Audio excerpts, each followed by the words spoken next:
फरवरी के लास्ट में। अरे हो जाए यार अब तो।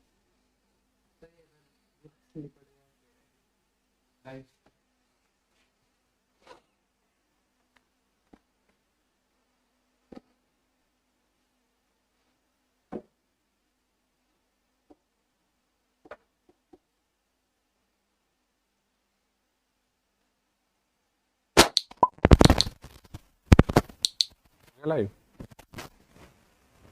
चलिए ये कल वाले ही आ गया तो पैरेलल ऑपरेशन का है ना। चलिए तो ये हो गया जी, ट्रांसफार्मर के पार्श्व प्रचालन के संदर्भ में निम्नलिखित में से कौन सा तथ्य गलत है।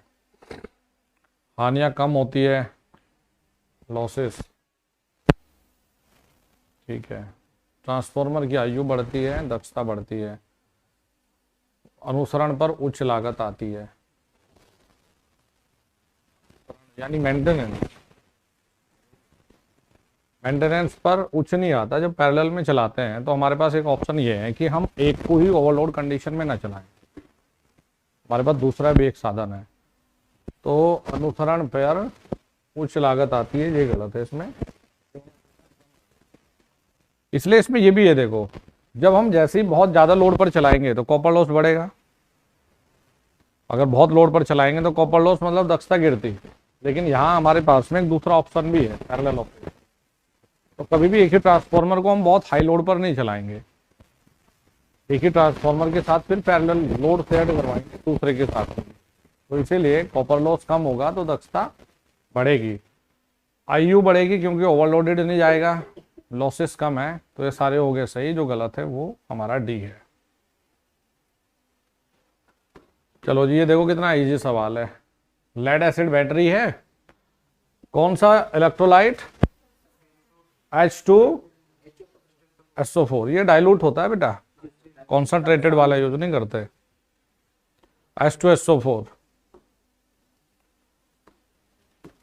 सोल्डरिंग प्रक्रिया के तापमान के बीच सफलतापूर्वक, कम तापमान इसकी रेंज होती है 180 से लेकर 250 तक। वेल्डिंग बहुत हाई पे होती है, वेल्डिंग तो 2000-3000 डिग्री तक जाती है। ये सोल्डरिंग था। देखो जी रिवायरेबल फ्यूज के लिए ये 2 तक हो जाता है, लेकिन HRC की रप्चरिंग कैपेसिटी अच्छी है, 1 से तो ज्यादा ही है, लेकिन HRC में होता है ये 1.1। जितना ये कम होगा ना उतना अच्छा है। चलो नेक्स्ट देखिए, कॉर्क स्क्रू नियम का उपयोग निर्धारित करने के लिए किया जाता है। याद होगा, देखो कॉर्क स्क्रू रूल पढ़ाते थे बेटा, जैसे क्रॉस और डॉट। तो क्रॉस पर पोलैरिटी बनाए करते थे क्लॉकवाइज और डॉट पर बनाए करते थे एंटी क्लॉकवाइज। तो चुंबकीय क्षेत्र की दिशा के लिए है कि नहीं। देखो सिंपल सवाल, अब इनको ध्यान से पढ़ना था और टिक लगाना था। नेक्स्ट चलिए देखो, इस रूल से बेटा एक पहले था अभी 54 वाले से, और अब 54 से एक और है। देखो हमेशा याद रखो, लोअर पर ज्यादा, हायर पे कम। एक्स हाई वोल्टेज है, हाँ तो लोअर पे ढूंढो ना। ये उच्चतम छोर बोल रहा है ना, उच्चतम छोर पर पहले लिखना है। तो उच्चतम पर 10% होता है और लोअर निम्न पर 12.5। तो जो उत्तर है वो सी है। तुमने क्या गड़बड़ कर दी, उल्टा कर दिया होगा। 12.5 पहले क्या होगा तुमने, 10 बाद में क्या होगा। लोअर पर ज्यादा होता है, हायर पर कम होता है। जैसे वो भी था भी हाई वाला, वो 9 और 6। चलिए जी, नो लोड पर किसी ट्रांसफार्मर की वोल्टेज, नो लोड वोल्टेज ये है, फुल लोड वोल्टेज 400 है। वोल्टेज रेगुलेशन ये सब करा रखे। No load voltage 425 minus full load voltage 400, full load voltage ये गुणा 100। ये हो गया जी 25 गुणा 400 गुणा 100, कितना हो गया 4, 6.25, 6.25 2 5।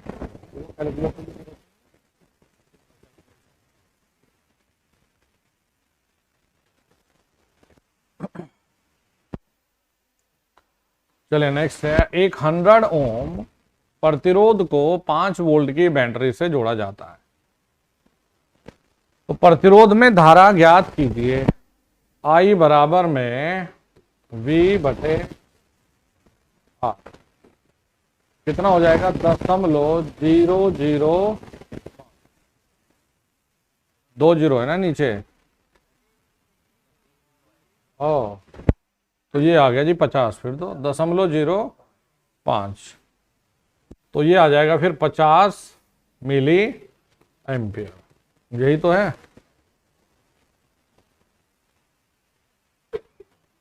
इतना ज्यादा सिंपल दे दिए, न्यूमेरिकल बढ़िया नहीं थे। अब वही है नॉर्मल, ओम के नियम से आगे बढ़ ही नहीं रहा ये। यदि इनपुट सिग्नल के आधे चक्र से कम, जैसी ये लाइन पढ़ी, आधे चक्र से भी कम में आउटपुट मिला करता है सी में। सी में डिस्टोर्शन ज्यादा है, एफिशिएंसी सबसे अधिक। ये होता है क्लास सी। देखो ये ऐसा होता है जैसा हम क्लास ए पढ़ते हैं। क्लास ए में पूरे साइकिल में आउटपुट मिला करता है, क्लास बी में आधे, क्लास सी में आधे से भी कम, और क्लास ए बी में आधा और थोड़ा सा और ज्यादा। ठीक है जी। ए बी में जितनी ज्यादा इनकी क्लास है, क्लास सी, तो सबसे ज्यादा डिस्टोर्शन इसी में है। सबसे कम डिस्टोर्शन हमें मिलता है ए में।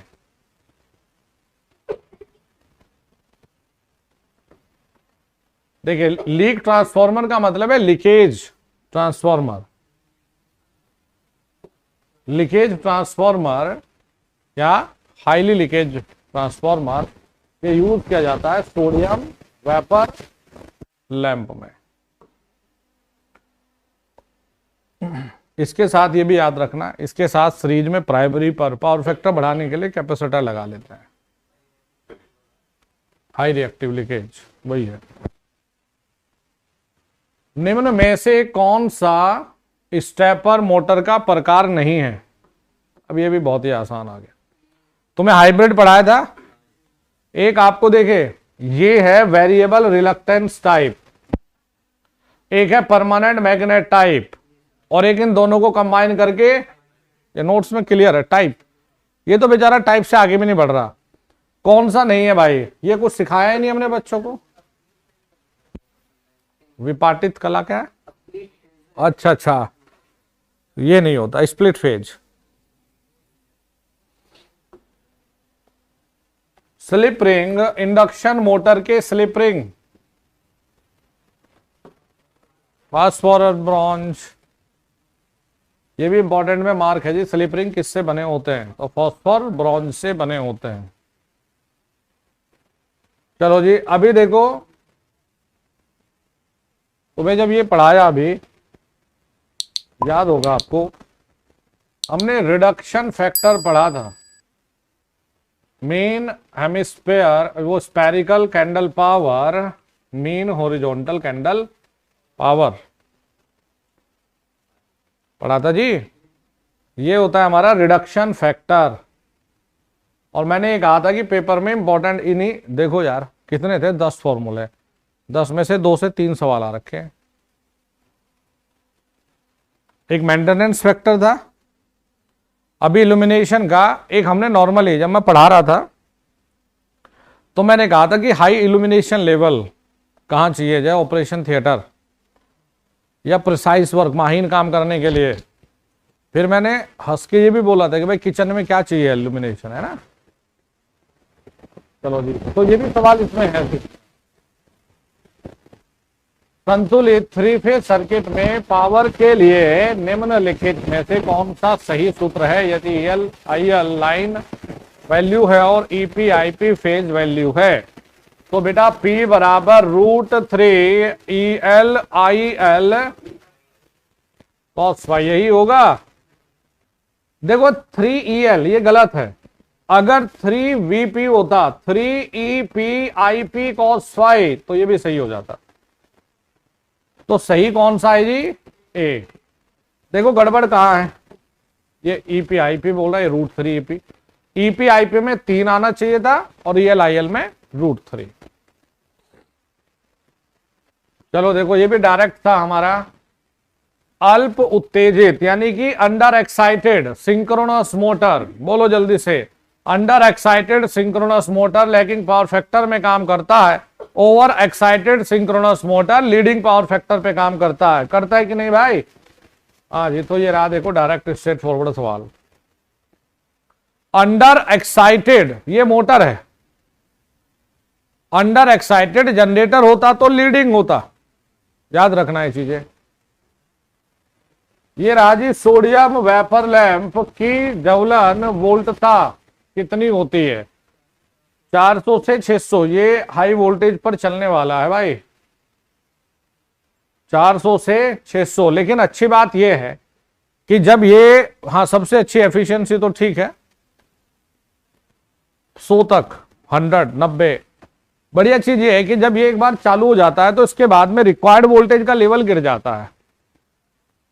तो शुरुआत में ज्यादा वोल्टेज की जरूरत है, बाद में इसमें 150-200 वोल्ट से काम चल जाएगा, लेकिन शुरुआत में से अच्छी खासी वोल्टेज। हाँ ये रहा जी, कल भी बताया था बेस और एमीटर क्या होता है बेटा? ये UJT यूनि जंक्शन ट्रांजिस्टर। चलो जी ये रहा देखो आपके अर्थिंग का सवाल, बोलो रे क्या सिखाया? बताओ 1.5 मीटर। ये तो हमारे वो सवाल है कि अगर सपने में भी आ जाए बच्चों को, जिसने ढंग से सुना होगा वो भी गलत ना करे। हाँ चलो ये रहा देखो, निम्नलिखित में से किस क्षेत्र में इल्यूमिनेशन या प्रदीपन का स्तर अधिकतम होना चाहिए? Operation theatre. ये देखो किचन, भोजन कक्ष, कक्षा या सोने का कमरा, नींद लेने का, क्या करेंगे इसमें इल्यूमिनेशन का है? तुम भी तो कई बार बोलते हो कि सर भाई ये लाइटें खुली रहने दो, अंधेरा कर दो, आराम से बैठ कर। कई बार लाइट चली जाती तो पढ़ते भी ऐसे। हाँ जी, ये ऋणात्मक तापमान गुणांक, कार्बन ही तो है इसमें, इंसुलेटर। एटॉमिक नंबर मात्र 6 है जी, पहली में तो, दूसरी कक्षा में 4। अगर 4 वाला कॉन्सेप्ट लगाए तो सेमीकंडक्टर, लेकिन दूसरी कक्षा में मिल गया, इसलिए फोर्स बहुत ज्यादा, जो बाउंडेशन फोर्स है वो बहुत ज्यादा है। तो कार्बन, सिल्वर क्या था? देखो मैं बार बार ये बोलता हूं और मजाक बनाता हूं कि देखो भाई, मैंने कई बार ये कहा कि यार ये भी सवाल है, मतलब आपको भी लगेगा कि यार एग्जाम का स्तर देखो, और बच्चे कह रहे, कोई कह रहा है मुश्किल, कोई कह रहा है इजी, कोई कह रहा है मॉडरेट। रियल में पेपर उसके लिए तो मुश्किल था जो सवाल की लैंग्वेज नहीं समझ रहा, अदरवाइज मुश्किल नहीं था। हम क्या पढ़ते कि सबसे अच्छा कंडक्टर कौन सा, ये भी इसमें है। हम क्या पढ़ते हैं एल्यूमिनियम की कंडक्टिविटी कितनी, कॉपर का, वो भी इसमें है। पावर के फॉर्मूले इसमें है, वॉट मीटर इसमें दे रखा। ऐसा कोई कॉन्सेप्ट नहीं है जिससे छोटे मोटे सवाल नहीं है, बस नहीं। अब देखो अंडरग्राउंड के ग्रेडिंग से ही 2 सवाल है। हाँ ABC से भी है। SCR सिलिकॉन कंट्रोल्ड रेक्टिफायर, बताइए जी। वोल्टेज ट्रिगर्ड डिवाइस नहीं होता दोस्त, IG से ट्रिगर्ड होता है। IG गेट पर करंट दीजिए, तभी तो जाकर, जब आप करंट मतलब चार्ज देते हो, जब तो जो जंक्शन J2 होता है वो ब्रेकडाउन होता है। तो नॉर्मली एक करंट ट्रिगर्ड डिवाइस है।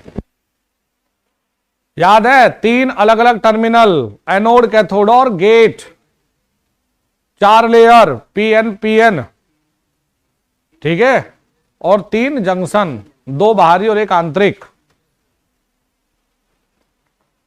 निम्नलिखित में से कौन सा वोल्टता से अधिक तड़ित के विरुद्ध एक सुरक्षात्मक डिवाइस नहीं है? बताओ जी। तड़ित के, देखो यार, तड़ित लाइटनिंग अरेस्टर की बात है, आकाशीय बिजली, रोड गैप है, हॉर्न गैप, सर्ज अब्जॉर्बर भी है, लेकिन रिवायरेबल फ्यूज का कोई रोल बताया? देखो सिर्फ कॉमन सेंस लगाना था और सही होना था। चलो जी इसे कर लो, बहुत तगड़ा सा न्यूमेरिकल है, सॉल्व करो। करो करो, जल्दी जल्दी सॉल्व करो। मैं जितनी जल्दी हो जाएगा सॉल्व उतना बढ़िया। फ्रैक्शन बैच रिस्टार्ट नहीं करेंगे क्योंकि आप सीरियस नहीं हो। जो सीरियस नहीं है उसकी कद्र हमें बिल्कुल नहीं है। नहीं करेंगे मतलब नहीं करेंगे।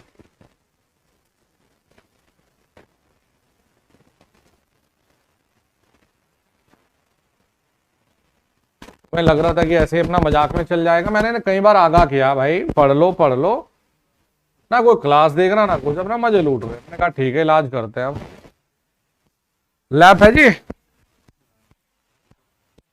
तो NP5Z/60 है। तो ए से तो ये कैंसिल, पी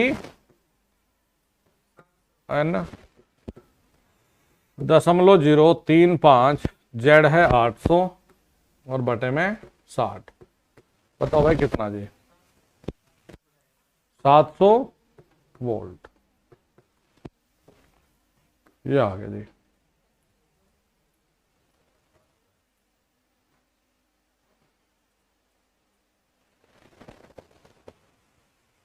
डीआरडीओ का पेपर है, कुछ बताए? डीआरडीओ क्या यूपीआरएमएल जैसा अपना पेपर आएगा? क्या बताऊं मैं? देखो जी, ये एक्चुअली लिखने का तरीका इनका गलत है।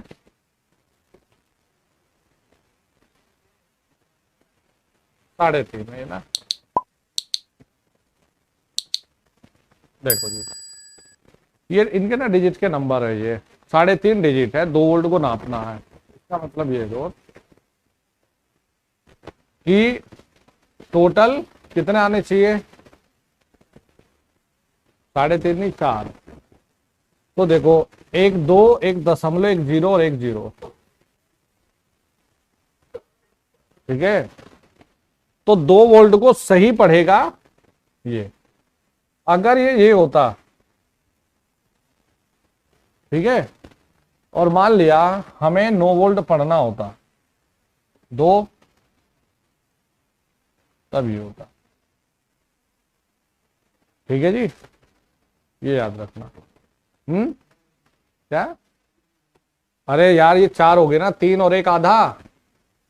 तो मान तो इनका 2 वोल्ट ही है, सबका सबका 2 है। अच्छा, अब देखो डिजिट है, तो इसमें टोटल जो आनी चाहिए दशमलव को इंक्लूड करके वो 4 बनाओ, या दशमलव अगर आधे को छोड़ोगे तो दशमलव छोड़ो, फिर टोटल 3 बनाओ। तो देखो 2.00, 1 2.4 हो गए। तो कितने डिस्प्ले, कितने डिजिट? यार ये दशमलव भी दिखने के लिए तो तुम्हें ऑन होनी चाहिए पड़ेगी ना इसकी एलईडी। अब जैसे ये लिखता और 9 वोल्ट होता है, तो 9 1 2 3 4 5।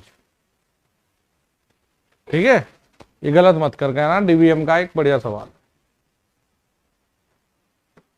आमतौर पर लैप वाइंडिंग को बताओ भाई, लो वोल्टेज और उच्च धारा वाली मशीनों के लिए बनाते हैं। सी हो गया। हाँ, इससे भी। अब देखो इससे और ये रहा, मैंने कहा ना, देखो इससे भी 3 फेज सिस्टम से ये था। कौन सा व्यंजक, जिस हिसाब से तुम्हें पढ़ा रखा था, इस हिसाब से तो तुम्हारे 140 टेक्निकल में आने चाहिए थे दोस्त। देख लो, अभी तो करवाया 2 सवाल पहले। ये रहा एक और। कौन सा व्यंजक एक संतुलित स्टार या डेल्टा कनेक्टेड लोड में खपत की गई बिजली को दर्शाता है? खपत एक्टिव √3 VL IL cos 5। ठीक है, अभी अभी 2 3 सवाल पहले एक और था। अर्ध तरंग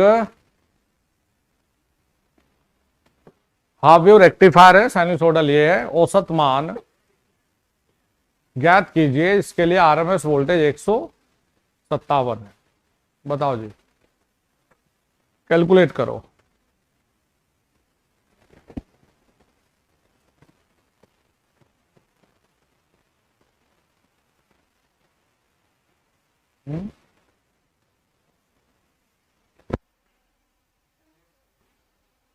आरएमएस कितना रे? अरे बोल दो यार, आरएमएस क्या लिखा करते हो? ये नहीं लिखते, यही लिखते हो। यहां से वीएम कितना? 157 गुणा, अरे यही होता है भाई। अब लिखना है जया तरंग का औसत मान। जया तरंग का औसत मान कितना रहे? 2 Vm बाई पाई। 2 गुणा Vm कितना? 157 गुणा पाई और बटे में कितना हो गया जी? कुछ गड़बड़ कर दिया क्या हमने? है?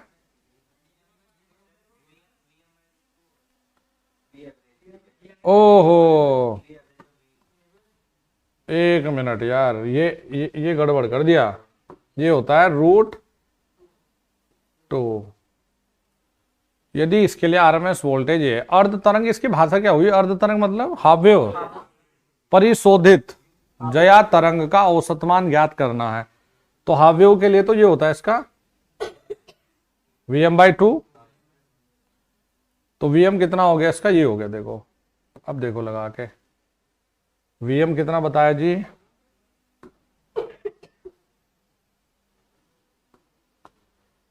2 गुणा Vm 157 गुणा 2 और अच्छा, तो पाई का मान कितना हो गया? 3.14। हल करे कितना आया ये? हाँ, ये अब सॉल्व करे क्या आया? सॉल्व करके बताओ। अरे 157 गुणा 2, ये हो गया ना, आधा है ना ये, हाफ। तो Vm/पाई और Vm/2। हाँ तो 314 ही तो हो गया, 314/3, सो ही आ गया फिर। हाँ तो यही था। अच्छा, अर्ध तरंग परिशोधित ये कह रहा है, ये हाफ वेव है। तो हाफ वेव में तो फिर ये अपना ठीक है, हाफ वेव है तो Vm/2 RMS होता है और V एवरेज का मान होता है Vm/पाई। चलो जी, डिस्ट्रीब्यूशन ट्रांसफॉर्मर है। डिस्ट्रीब्यूशन ट्रांसफॉर्मर में हमेशा याद रखना, जो ताम्र हानि है वो ज्यादा होती है। ठीक है भाई, ताम्र हानि ज्यादा होती है। तो क्रोड हानियां ताम्र हानियों से कम होती है। क्रोड मतलब रे कोर हानियां, कोर हानि कम होती है, ताम्र हानि ज्यादा होती है।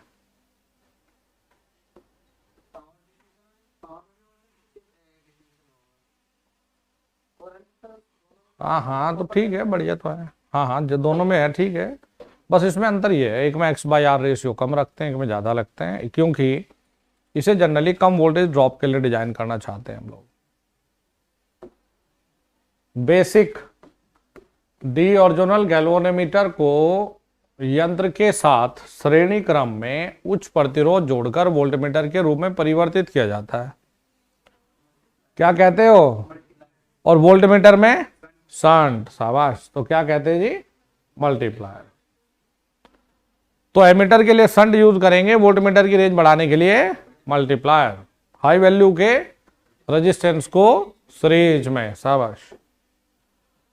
चलो बच्चों, ये आ गया। एक सीरीज आरएलसी सर्किट में क्वालिटी फैक्टर 15 है, अनुनाद आवृत्ति 2.25 किलोहर्ट्ज है, तो बैंडविड्थ बताइए। सॉल्व करो। हाँ, फॉर्म फैक्टर से भी क्या, कोई दिक्कत नहीं है, जरूरी है फॉर्म फैक्टर से करें।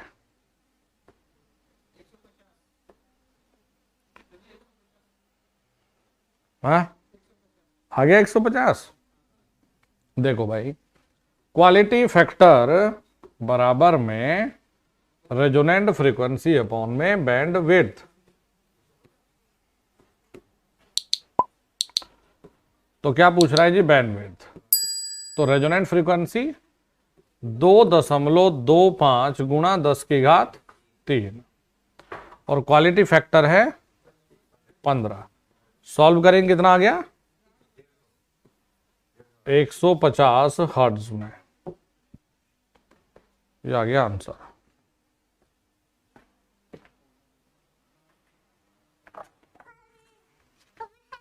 कॉफी है, थैंक यू। कॉफी देने आए थे आप मुझे? हैं? ए ए फॉर एप्पल, ये तो लिख दिया मैंने। नहीं नहीं,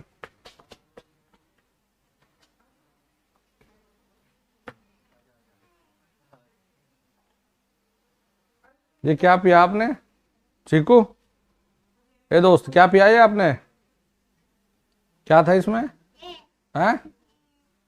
क्या था इसमें? तेल? हाँ हाँ, तेल पीता है दोस्त? ये है तेल?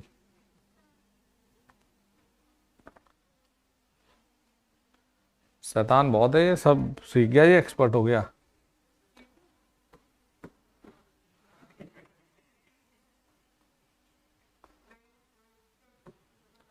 चलिए जी, वेव वाइंडिंग का उपयोग, अब लैब था अब वेव आ गया।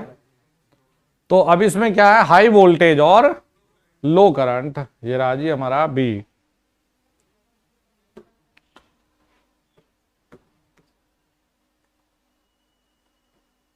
चीकू यहां बैठा दूंगा कुर्सी पे, या तो घर जाओ। निम्नलिखित में कौन सा विकल्प वायु घर्षण यानी एयर फ्रिक्शन डैम्पिंग की विशेषता नहीं है? देखो, एयर फ्रिक्शन की पूछ रहा है। पहली बात तो यह है कि एयर फ्रिक्शन में किसी भी मैग्नेटिज्म की हमें जरूरत नहीं होती है। ये कह रहा है विशेषता नहीं है। बहुत सरल है, एयर फ्रिक्शन डैम्पिंग हमारी एक साधारण डैम्पिंग में से एक है,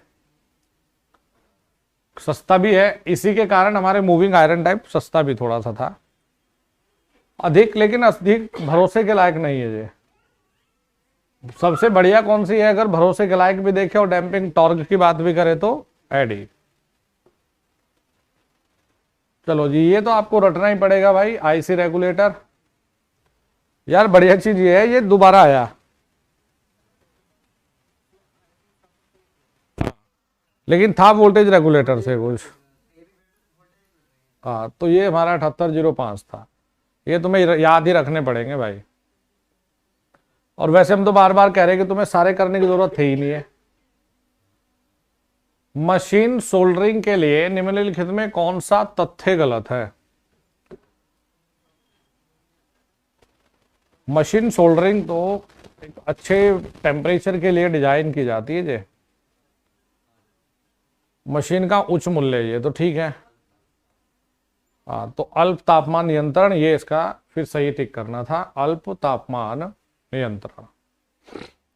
जो नॉर्मल है ये कम के लिए था, ये मशीन सोल्डरिंग हमारी एक अच्छे टेम्परेचर के लिए डिजाइन की जाती है। चेक करना इसका यही है वैसे। निम्नलिखित में किस पदार्थ में चालकत्व का अधिकतम मान है? ओ, इसे मुर्गा बना के और दनादन लगाओ इसमें। सिल्वर। अब इससे सिंपल क्या होगा यार, कंडक्टिविटी सबसे बेस्ट सिल्वर की है। इसे तो 4 पैक लगा के भी सही बता देते हैं। हैं?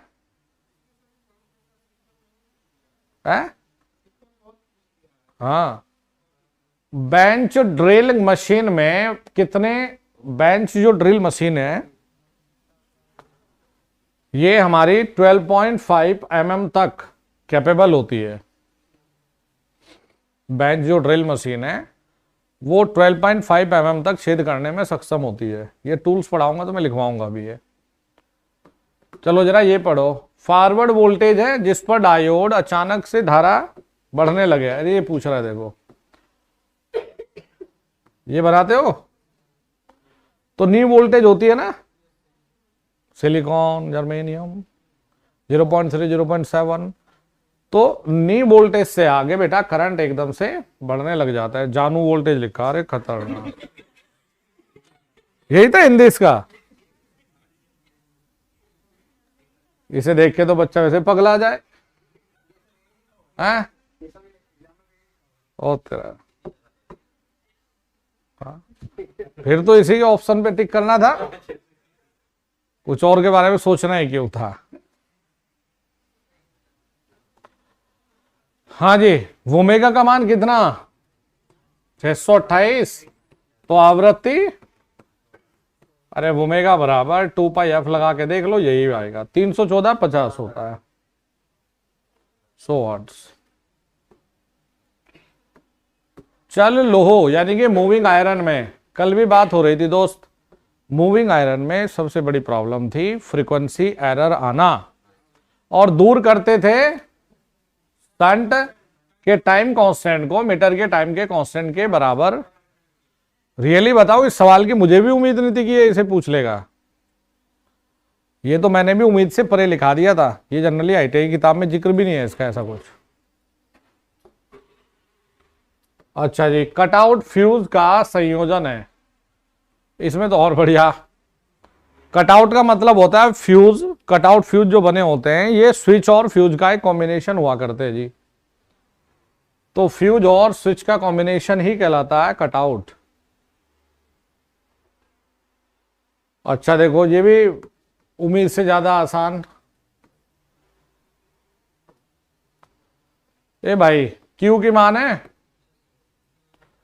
आईटी होता है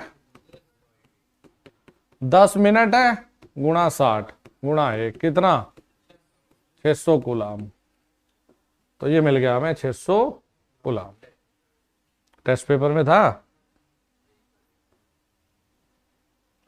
सीआरओ में ये एक दिन वैसे ही बताया तुम्हें कि भाई देखो, ये जो इलेक्ट्रॉन अपने रास्ते से भटक के पिक्चर दिखाने लगते थे, तुम्हें कुछ भी डॉट वॉट इन्हें किनारे लगा दो, तो हम लोग ग्रेफाइट कोटिंग करते थे। फास्फोरस वहां है, फास्फोरस स्क्रीन पर देखो जी। हाइस्टेरेसिस लॉस कम से कम किस पर निर्भर करते हैं?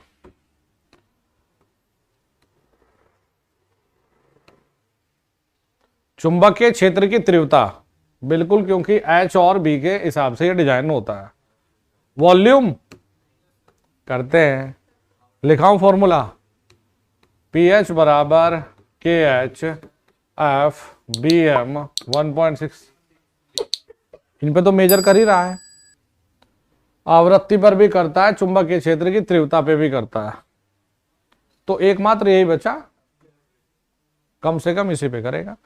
उल्टा कह रहा है ये, जनरली लॉसेस के कारण टेम्परेचर बढ़ता है, ठीक है, ये कह रहा है कि लॉसेस के कारण, ये कह रहा है कि टेम्परेचर के कारण लॉसेस बढ़ रहे हैं, तो इसीलिए टेम्परेचर पे कम से कम है, टेम्परेचर लॉसेस पे ज्यादा से ज्यादा। उल्टा लिख रहा है स्टेटमेंट को, भाई पहले लॉसेस होंगे उसके बाद तापमान होगा। चलो नेक्स्ट है हमारा, अरे वाह देखो, अभी जिसकी बात कर रहे हैं, कॉपर की तुलना में एल्युमिनियम में चालकता कितनी होती है? मतलब हंसी आ जाए कि, क्योंकि ये नॉर्मली हम क्लास में कितनी बार बोल देते हैं भाई, इसमें इतना है, सबसे बेस्ट सिल्वर है, इसके बाद कॉपर, इसके बाद ये ले लो, क्योंकि कॉपर और एल्युमिनियम ज्यादातर इलेक्ट्रिकल में बार बार इन्हीं की चर्चाएं हैं। हाँ भाई ये बताना जरा, साइनसोइडल के लिए पीक फैक्टर, बिल्कुल पीक वैल्यू ये है, आरएमएस बोलो Vm/√2, तो पीक वैल्यू अपॉन Vm/√2 कितना आएगा, √2 यानी कि 1.414। हाँ, डीसी जनरेटर में निम्नलिखित में कौन सा आर्मेचर प्रतिक्रिया का प्रभाव नहीं है? बोलो। आर्मेचर फ्लक्स का मेन फ्लक्स पर प्रभाव क्या कहलाता है? Armature reaction. चुंबकीय तटस्थ अक्षक का स्थानांतरण यानी एमएनए का शिफ्ट होना होता है, जनरेटर के चलने की दिशा में शिफ्ट हो जाता है बेटा। डीमैग्नेटाइज होने से जनरेटेड वोल्टेज कम हो जाती है। रूपांतरण, कम्यूटेशन की प्रॉब्लम, ठीक है, रूपांतरण जो होती है वो कम्यूटेशन प्रॉब्लम है, वो होती है। अच्छा देखो, आर्मेचर रिएक्शन से पोल की संख्या में वृद्धि सीखा कभी? यही था। कैपेसिटर स्टार्ट मोटर में कैपेसिटर कहां जुड़ा होता है? एक्सिलरी वाइंडिंग में श्रेणी में होता है कि नहीं? तो ये कह रहा है सहायक वाइंडिंग में समांतर ना जी, सहायक वाइंडिंग में श्रेणी में। चलो इसे बताओ, यदि कलेक्टर एमिटर वोल्टेज को 2 वोल्ट से बढ़ाकर 10 कर दिया जाए, बताओ जल्दी से।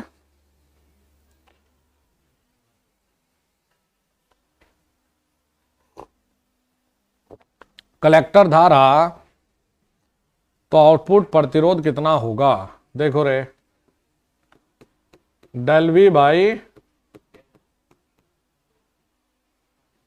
ये डायनामिक रेजिस्टेंस ही हुआ करता है, एसी में आता है दोस्त ये।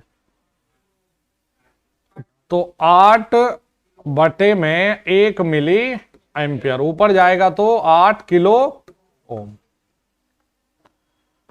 अब भाई गलत तो नहीं कर दिया था? छोड़ रखा तुमने।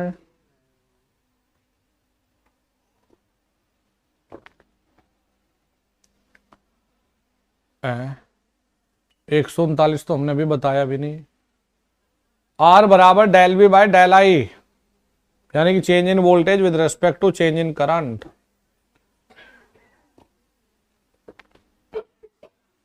आर तो जल्दी निपट गया यार सवाल हमारे, हमने सोचा टाइम लगेगा, हमने तो नेक्स्ट वाली पीपीटी भी नहीं बनाई आज। हाँ, ये 50 के बाद तो फिर रिपीट जैसे हो रहे हैं अब। संतुलित स्टार से जुड़े किसी 3 फेज सिस्टम में लाइन करंट, ये तो पेज करंट बताइए भाई। स्टार में जो लाइन है वही फेज में है। ओहो, देखो एबीसी के इसमें 2 आए, यानी हमारी मैराथन से सिंपली साधारण से 2 सवाल यही आ गए डायरेक्ट। बी मतलब ब्रीथिंग, स्कूल वाला भी है। एल्युमिनियम परमाणु में कितने वैलेंस इलेक्ट्रॉन? एटॉमिक नंबर 13 होता है इसका ना, तो सबसे बाहरी कक्षा में है 3। कॉपर का, सिलिकॉन का, जर्मेनियम का 32। Very good. हाँ भाई, प्रगामी तरंगों से, बोलो रे, प्रगामी क्या हुआ ये? ओ लाइटनिंग, आकाशीय बिजली, पक्का। तो ये रहा, फिर तो हमने सोचना ही नहीं। लेकिन देख ले, प्रगामी यही है, देखना रे इंग्लिश में क्या है।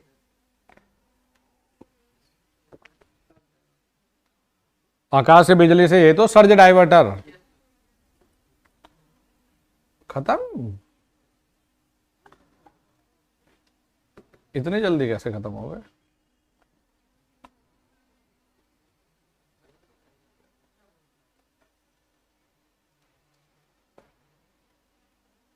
तेने भी तो हो रहा है 6-7 सवाल।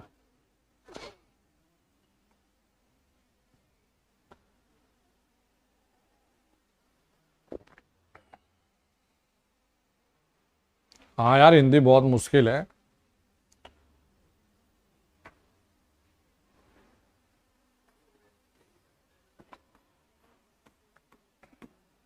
आज मुझे बाइक चलाने का मन हो रहा है यार, लेकिन टाइम नहीं है मेरे पास। फिर क्लास, फिर क्लास, फिर क्लास।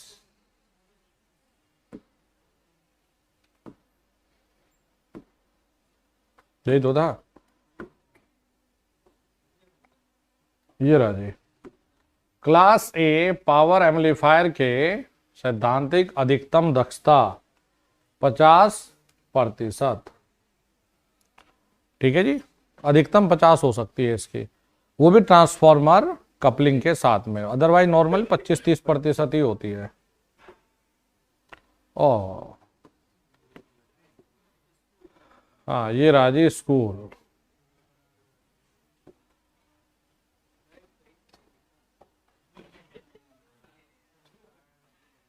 हाँ, सब्जी लेने तुम लोग अपने समझ बैठे हैं।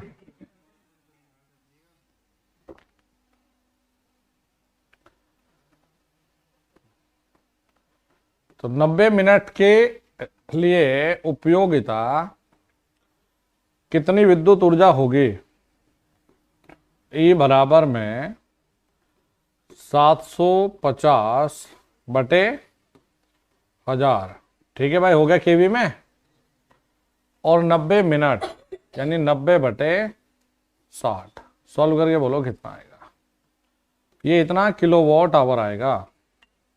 करो करो, हल करो यार।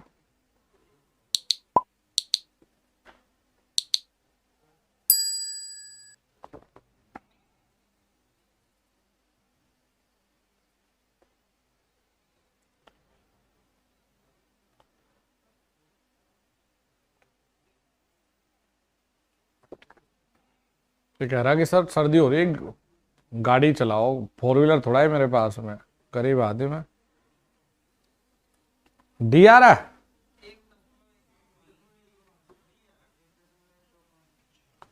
इसे नहीं पता हमारी बाइक भी कम नहीं है।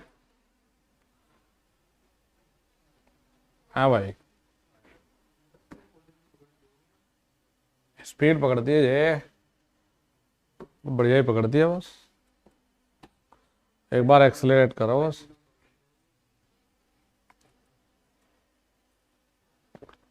बस मुझे एक कमी लगी इसमें ना अपनी बाइक में, कि ग्राउंड क्लियरेंस उतना नहीं है। मतलब हम जैसे गाँव वाँव के लोग, तो हमें तो कहीं भी घुसा दो अपना तो कीचड़ विचड़। इसमें ग्राउंड क्लियरेंस का इशू है। मतलब अच्छे मलाई रोड पे ही है फिर ये। जैसे मैं जब केदारनाथ गया तो मुझे बड़ी दिक्कत हुई। जहाँ भी रास्ता टूटा हुआ तो बिल्कुल जीरो करके पैर नीचे टेक के तब निकालता था मैं। अब जैसे बुलेट पे गया था मैं पहले, तो बुलेट को ऐसे ही लेगा भगा के मैं। ये ड्रॉबैक है। कोई नहीं, विक्रांत 2.0 तो आ ही रहा, पैसे आएंगे तो उससे ले लेंगे, है कि नहीं।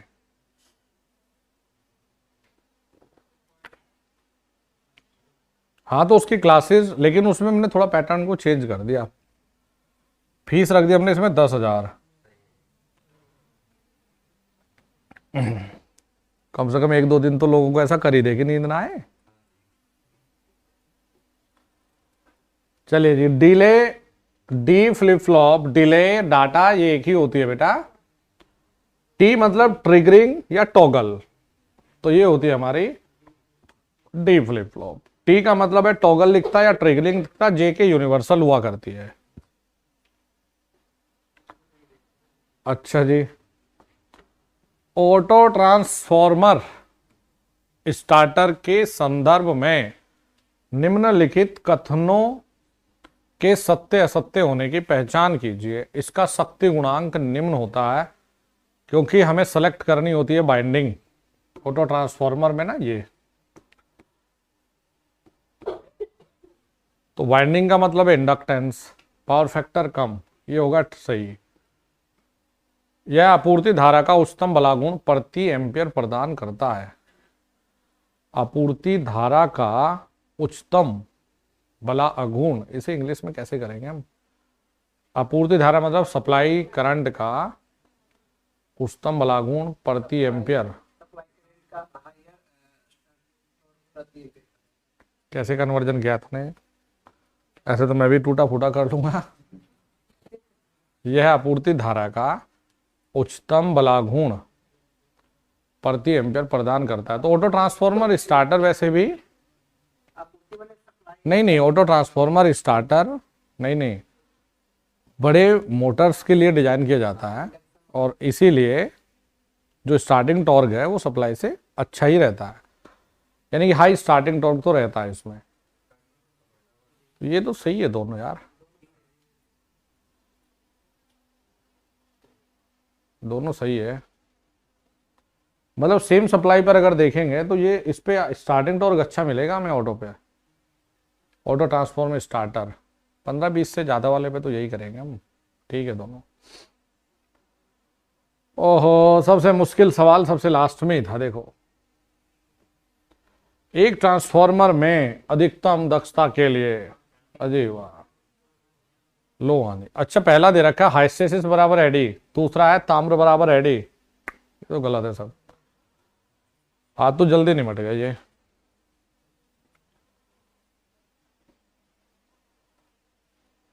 चलो फिर अपना रिवाइज करो बढ़िया से, और क्या है। रिवाइज करो, पेपर देने जाओ। जिन लोगों का डीआरडीओ का एग्जाम है वो पेपर देने जाओ, जिनका नहीं है वो यूपीपीसीएल के लिए रिवाइज करो। कल का तीसरे वाले का मैं देखूंगा, पीपीटी तैयार हो पाए तो कल एक और सेशन रख लेंगे। अदरवाइज फिर मैं सोच रहा हूँ कि मंडे से जो थ्योरी वाली आपकी चीज़ें बची हुई वो करवाना शुरू करूँ। जैसे पावर एम्पलीफायर है, थोड़ा लैंप बच रहे हैं, थोड़ा कंट्रोल करवा देते हैं तुम्हें। फ्यूज फ्यूज तो करा देते हैं, सोल्डरिंग, हाँ ये छोटी छोटी चीज़ें करा देंगे। चलिए भाई, डीआरडीओ एग्जाम के लिए ऑल द वेरी बेस्ट।